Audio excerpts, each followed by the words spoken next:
Assalamualaikum warahmatullahi wabarakatuh. Lanjut lagi di part kedua untuk PTS Singkat Matematika kelas 8 gitu ya.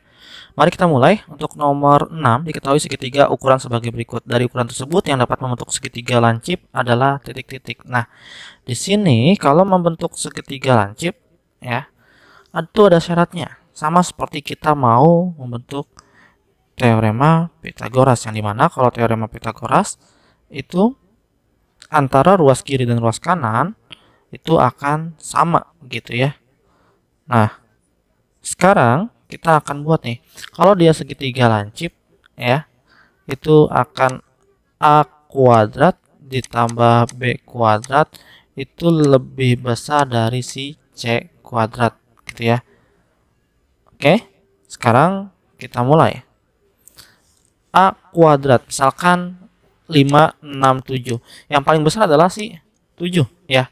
Maka di sini 7 kuadrat gitu ya. Ini untuk yang nomor I pertama. A-nya itu bebas sama B-nya itu bebas. Kalian mau A-nya 5, terus A-nya 6 itu bebas setelah kalian. Maka 5 kuadrat tambah 6 kuadrat sama dengan ya, apakah lebih kecil gitu? 25 ditambah 36 lebih besar dari, maafkan, lebih kecil lebih besar dari 49. Jadi di sini menjadi 61 lebih besar daripada 49. Nah, berarti jawaban yang pertama itu benar ya. Jawaban pertama benar. Oke, sekarang uji coba yang kedua gitu ya. Nah, untuk segitiga yang kedua gitu, kita bisa menggunakan yang paling besar adalah 6 ya, maka 6 kuadrat A-nya berapa? A-nya misalkan kalian mau 3 ya, udah 3 kuadrat ditambah B-nya 4 kuadrat. Jadi 9 ditambah 16 lebih besar daripada 36. Ya, ini untuk khusus segitiga lancip ya. Ini segitiga lancip sebelumnya. Ini segitiga lancip. Kalau segitiga tumpul gimana Pak? Kalau segitiga tumpul ya, segitiga tumpul itu menggunakan rumusnya itu A kuadrat tambah B kuadrat itu lebih kecil daripada C kuadrat ya. Kalau dia teorema Pythagoras, segitiga teorema Pythagoras ya, Pythagoras. Nah, inilah. Itu kan A kuadrat tambah B kuadrat sama dengan C kuadrat ya. Ini ada sama dengannya. Jadi jelas beda ya, ada lebih dari kurang dari, sama dengan. 9 tambah 16 itu 25.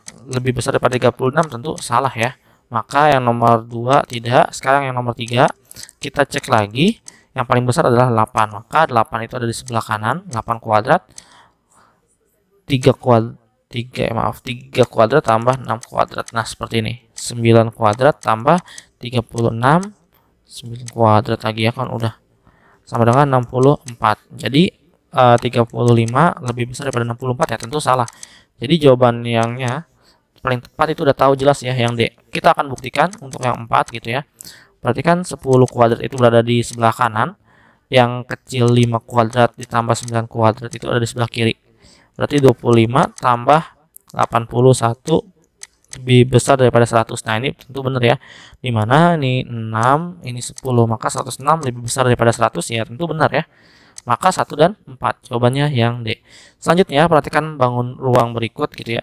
Maka panjang garis EJ ya adalah di sini. Kalau kita lihat dari sini ke sini aja 30 ya, maka sisanya berapa nih? Kalau misalkan dari sini ke sini itu 45 ya, sisanya berarti 45 dikurang dengan 30 ya, berarti 15 saja ya.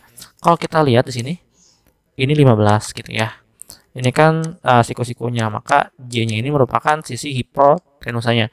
Kalau misalkan di sini 8 gitu, maka di sini juga akan 8. Kita tulis 8 di sini ya. Maka J kuadrat gitu ya. Kalian mau tulis J kuadrat sini H boleh, ini K boleh gitu ya. K kuadrat ditambah H kuadrat misalkan seperti itu. Maka J kuadrat sama dengan K-nya itu 8 kuadrat tambah 15 kuadrat. Maka J kuadrat sama dengan 64 ditambah dengan 25. Jadi J kuadrat itu sama dengan 225, maaf, 225. Jadi 9, 8, 2, 8, 9. Nah, J kuadrat J sama dengan akar dari 289. Nah, akar dari 289 ini berapa? Yaitu 17 deh. Udah. J-nya sama dengan 17. Jadi jawaban yang paling tepat adalah yang option A. Selanjutnya nomor 8. Nah, perhatikan grafik tersebut. Panjang AB adalah, kalau kita menggunakan grafik ini sebenarnya menggunakan persamaan garis lurus yang ada semester pertama. Jadi matematika itu bertingkat ya. Gimana? Misalkan MX min 3Y, kita belum tahu nih panjang antara dari 0 sampai ke sini. Dan juga kita nggak tahu nih dari 0 ke arah B gitu ya. Makanya kenapa kita menggunakan permisalan. Jika X-nya itu sama dengan 0, maka 4 dikali 0 dikurang 3Y sama dengan 24. 4 dikali 0 ya 0 ya, dikurang 3Y sama dengan 24. Maka minus 3Y sama dengan 24. Nah, selanjutnya karena dia pindah ruas, ini minus 3Y, ini pindah ruas ya karena dia perkalian, maka Y sama dengan 24 per minus 3, maka Y sama dengan minus 8. Maka titiknya berapa? Yaitu 0, minus 8. Berarti di sininya nanti jaraknya adalah, karena jarak itu tidak ada yang minus, maka kita tulis aja 8 gitu ya. Jarak itu tidak ada yang minus, maka 8. Selanjutnya kita mencari lagi nih yang jika dia itu adalah X-nya 0 gitu ya, maka kita buat ya MX 3Y sama dengan 24 ya. Jika Y-nya itu sama dengan 0 gitu ya. Jadi MX min 3 dikali 0 sama dengan 24. Maka MX itu sama dengan dikurang 0 sama dengan 24. Maka MX sama dengan 24. X sama dengan 24 dibagi dengan 4. Jadi X-nya itu sama dengan 6. Maka di sini titiknya adalah 6 ya, karena jarak itu tidak ada negatif, dan kalau ketemu positif ya itu berarti jaraknya gitu ya. Maka kalau kita buat segitiga seperti ini gitu ya. Sini 8, di sini 6. Nah, hipotenusanya itu berada di antara A sama B, dan sini adalah O. Maka panjang AB. Nah, berarti AB kuadrat ditambah AO kuadrat gitu ya, tambah BO kuadrat gitu ya. Maka AB kuadrat sama dengan AO-nya 8 kuadrat tambah BO-nya 6 kuadrat. Maka AB-nya itu sama dengan 64 ditambah dengan 16. Jadi AB-nya sama dengan di sini 0 tambah 1 jadi berapa? 8 kuadrat tambah 16. 8 kuadrat berarti kan 64 ya. 64 tambah 16. 8. Oh, 36. 6 kan 6 kuadrat 36, maaf. 100. Jadi AB ini jangan lupa kuadratnya, jangan sampai hilang. Sama dengan akar dari 100. Jadi AB-nya itu sama dengan 10. Jadi jawaban yang tepat adalah yang C. Selanjutnya, Pak Isra sedang membuat pegangan tangga. Oh, berarti kalau misalkan ada sebuah tangga gini ya, dia membuat pegangannya di sini. Gitu ya. Tinggi tangga itu 6 meter. Berarti di sini 6 meter dan alas tangga itu 8 meter. Jika 2 meter pegangan tangga itu harganya itu Rp200.000, maka harga yang harus dibayar berapa? Maka kita buat sini. Ini A, ini B ya. Ini A, ini B, dan ini C. Maka kita tuh nanya, pegangan tangga tuh kan kayak gini ya. Maka dari A ke C-nya itu berapa? AC kuadrat sama dengan BC kuadrat tambah AB kuadrat. Jadi AC kuadrat sama dengan BC-nya itu 8 kuadrat tambah AB-nya 6 kuadrat. Maka AC kuadrat sama dengan 64 ditambah 36. Maka AC-nya itu adalah akar dari 100 gitu ya. Jadi AC sama dengan 10. Nah, AC-nya 10 nih. Kalau misalkan 2 meter aja 200.000, kalau 10 meter maka berapa? Maka kita buat sini AC itu sama AC lagi. Harga yang harus dibayar. Harga yang dibayar. Harga yang dibayar sama dengan gitu ya. 10 dibagi dengan 2 dikali dengan 200.000 rupiah gitu ya. Nah, 200.000 ini kan bisa dibagi dengan 2 ya. Maka tinggal 10 dikali 10 100 ya. Nah, seperti ini.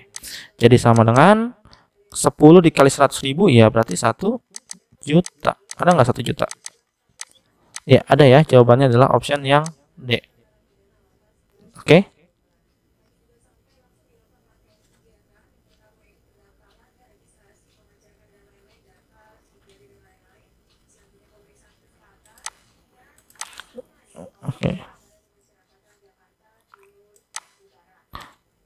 Oke, jadi jawabannya yang D ya. Kita lanjut lagi ke yang nomor 10. Panjang diagonal ruang kubus yang alasnya 81 cm persegi. Oke. Sekarang kita mulai lagi nih. Ini adalah materi baru juga di kita ya. Misalkan luas alas itu kan R kuadrat ya, namanya kubus gitu ya. Kubus nih. Dia kan bentuk alasnya kan persegi ya, kalau kubus persegi doang. Maka kalau misalkan satu persegi aja, maka seluruhnya juga persegi. Makanya kenapa luas alasnya itu adalah R kuadrat atau S kuadrat juga nggak apa-apa. Jadi 81 sama dengan S kuadrat ya. Jadi 81 diakarkan sama dengan S karena akarnya dia menjadi kuadratnya menjadi akar. Jadi S itu sama dengan 9. Nah, ini baru S-nya ya. Maka kalau misalkan yang namanya diagonal alas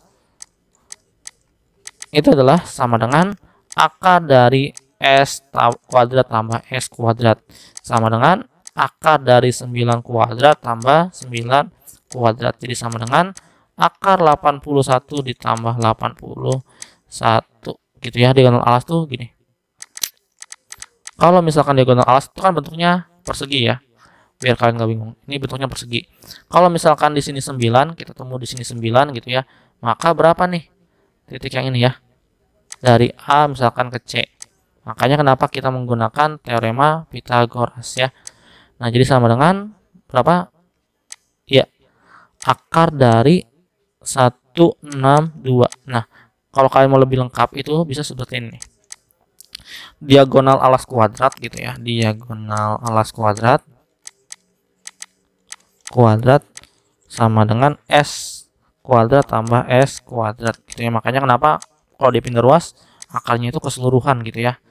Itu sebagai pengetahuan umum aja. Nah, seperti ini. Oke, kita lanjut lagi. Akar dari 162 itu berapa? Gitu ya. Akar dari 162 itu adalah, ini bisa kita buat faktornya menjadi 81 dikali dengan 2. Benar ya? Ya, 81 dikali dengan 2. Jadi sama dengan 9 dikali dengan 981 dikali dengan 2. Maka kita lanjut lagi. Karena akar 81 itu adalah 9, maka 9 dikali akar 2. Jadi sama dengan 9 akar 2. Opsi yang paling tepat adalah yang C. Oke, mungkin cukup sekian untuk part 2 kali ini. Kita lanjut di part 3. Assalamualaikum warahmatullahi wabarakatuh.